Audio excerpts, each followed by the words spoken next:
awabariki.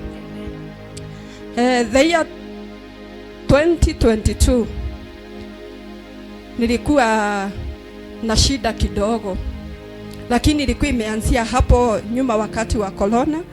Nilikuwa kwa biashara ikakuja ikagongwa, nikahama. Nilikuwa Kangemi, nikatoka Kangemi nikakuja Uthiru Gishagi. Na wakati nilikuja Uthiru Gishagi, nilikuja nikiwa na mimba ya Wedo.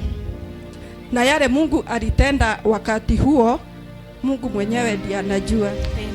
Na mwenye anaweza njua tu kidogo, hata kama hakujua yote, ni Mama Galiel. Sababu hiyo ndiye nilikuja nikapatana na yeye, ndiye alikuwa rafiki wangu wa kwanza kwa ile nduka nilikuwa nauza Gishagi.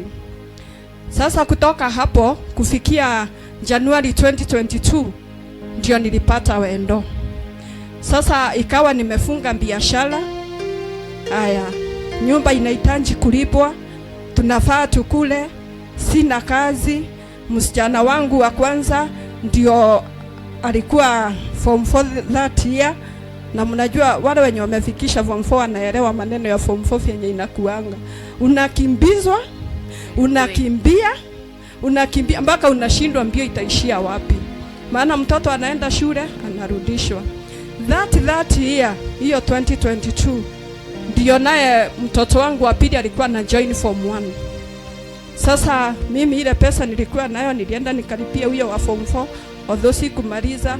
Huyu mwingine sasa nikawa nimekaa, sijui nifanye nini, hataki kurundia, sijui nini, yani nikawa nimechanganyikiwa. Mpaka sasa nikawa siongei, hata akipiga simu sitaki kuongea na yeye.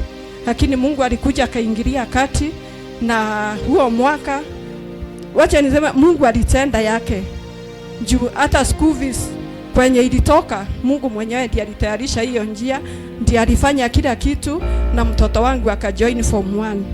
Shukrani zangu ni tarehe 22 alifanya pepa yake ya mwisho ya form 4. Amen. Hiyo ndio nashukuru Mungu, naambia Mungu ni asante kwa hayo yote. Amen.